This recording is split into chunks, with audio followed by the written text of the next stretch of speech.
여러분, 요즘 기업이 어렵다고 법인세를 내려달라고 엄청 이야기하고 있어요. 그랬더니 말입니다. 이재명 경기도지사는요, 참, 나는 이런 말을 하는 정치인이 과연 대한민국을 생각하고 있는 정치인인지 모르겠어요. 국민은 쓸 돈이 없어 굶어 죽겠다고 하는 이때 이런 처참한 상황을 이용해서 한몫 챙기겠다는 경총, 이렇게 비난했습니다. 아이고야. 대한민국 법인세요, 지금 최고 세율이 문재인 정부 들여서 올렸거든요. 원래 22%였어요. 최고 세율이. 문재인 정부 들어서서 25%까지 올렸습니다. 25%까지. 법인세는 그만큼 올리는 만큼 부담이 바로 되는 거거든요. 그런데 전 세계적으로 다 내리고 있어요. 다. 완전히 거꾸로 가. 그러니까 기업은 적폐 세력 이러니까 뭐 법인세도 세게 때릴 수 있는 거겠죠. 그럼 최저임금도 올리고 주 50일 2시간제도 도입하고 너네 비정규직 놔두지 말고 정규직으로 전환시켜 하고 옥죄 얘기도 하고 그러는 거 아니겠습니까? 미국이요? 미국 법인세요 35%였어요. 35%. 그게요 21%로 낮췄어요. 21%. 무려 말입니다.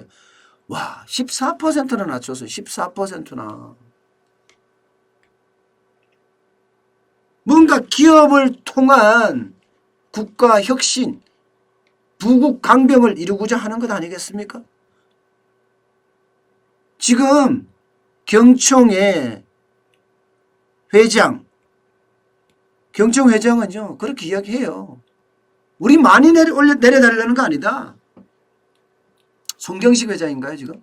예, CJ그룹 회장이죠. 경총 회장이 많이 내려달라는 거 아니죠.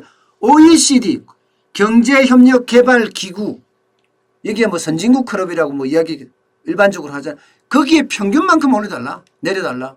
평균이 22%라는 거예요. 22%. 그렇게 맞춰달라는 거예요. 그런데 그것도 안 맞춰주고 있는 거예요. 그것도.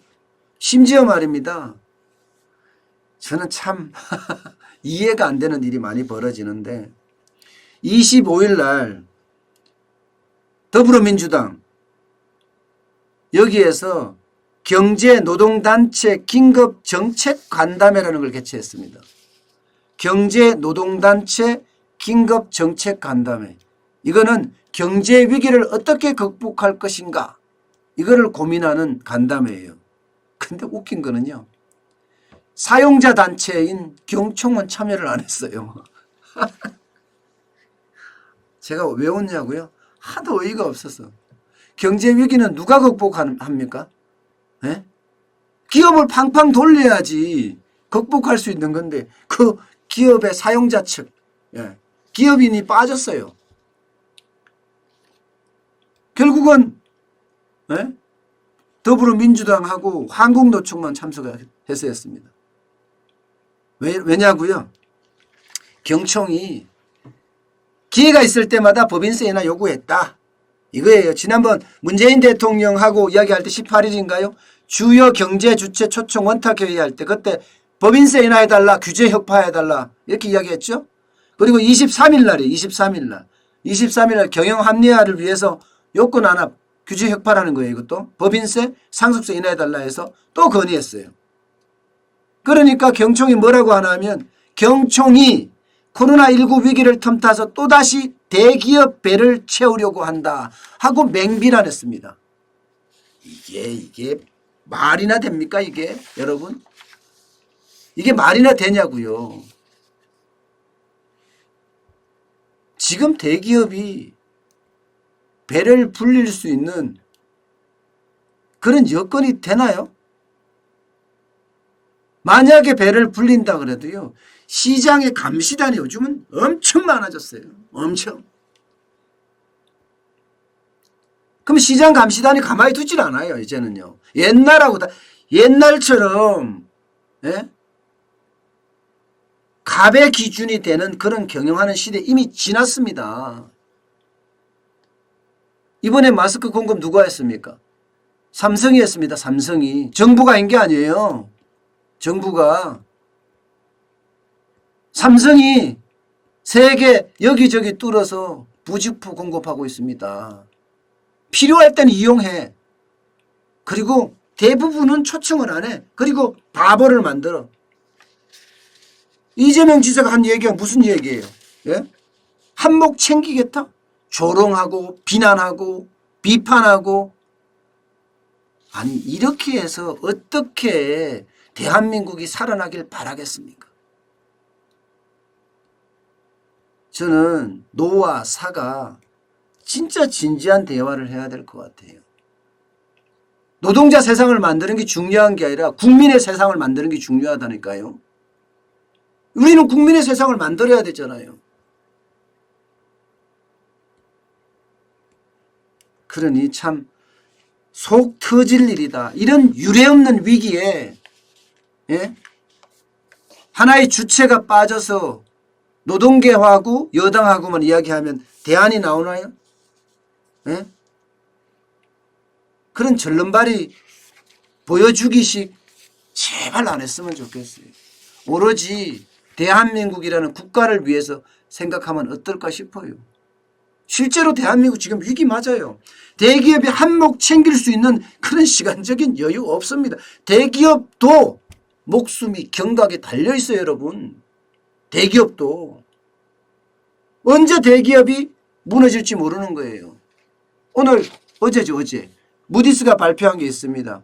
한국 성장률 전망이라고. 무디스는요, 미국에 있는 국제신용평가사입니다. 여기가 기존에 1.4% 올해 성장하겠다 하다가 0.1로 내렸습니다. 0.1로. 올해 경제 성장률이 0.1. 다시 말해서 작년과 올해 제자리라는 거예요. 저는 더 내려간다고 보지만. 저는 더 내려간다고 봐요. I자형에 가까이. L자형이라고 제가 이야기했지만 코로나19 사태 때문에 I자형으로 갈 가능성, I자형으로 갈 가능성이 굉장히 크다고 제가 말씀을 드렸습니다. 이거요. 지난 9일 날 무디스가 1.9에서 1.4로 내렸습니다. 17일 만에 다시 1.3%포인트 내린 거예요. 1.3%포인트. 정부는 지금 얼마를 잡고 있습니까? 2.4% 잡고 있죠. 내릴 생각을 안 해. 내릴 생각을. 저는요. 이게 1분기에 이어서 2분기까지도 저는 영향을 미친다고 보거든요. 실제 보면 1분기에 마이너스 성장률 나올 거예요. 관광 수입만 해도 2조 9천억이나 감소를 했고 수출은 1조 5천억 달러에서 2조 5천억 달러 정도 감소할 거라고 그렇게 예상합니다. 게다가 소비는 0.3에서 0.4포인트 감소할 거라고 이미 현대경제연구원에서 예측한 내용이 나와 있습니다. 그만큼 지금 어렵다는 거예요. 한국 자체가. 마이너스로 내려간다는 데서 있어요. 마이너스. 영국의 경제 분석 기관 캐피탈 이코노믹스 여기서는요. 마이너스 1%라고 예상을 했습니다. 마이너스 1%. 그리고 스탠다드 앤 푸어스 S&P도 0.6%라고 예상을 하고 있고요. 이 정도. 우리 경제는 글로벌 신용평가기관, 투자회사, 경제분석기관 모두 할 것 없이 0점대 성장, 0점대 성장. 이 와중에 대기업이 뭘 얼마나 챙기겠습니까? 삼성이 챙기는데 지금 전 세계에 마스크 구하러 다니냐고요. 제가 대기업을 두둔하는 게 아니에요. 저는 갑질 철저하게 막아야 된다고 생각하는 사람이에요. 그렇지만 기업을 신주단지 모시듯이 모시고 다녀야죠. 그래야지 기업이 힘이 나서 수출도 하고 예. 그리고 생산 혁신도 하고 대한민국을 바꿔놓을 것은 기업이에요. 법인세 인하 내려달라고 한다고 그것을 한몫 챙기기다 뭐 이렇게 말하지 않나. 뭐 대기업 배만 불려려고 한다 이렇게 말하지 않나. 저는 그런 말 자체가 되게 웃기다고 생각해요. 진짜. 현실을 제대로 직시하지 못한 그런 발상이 아닌가 저는 그렇게 생각을 합니다.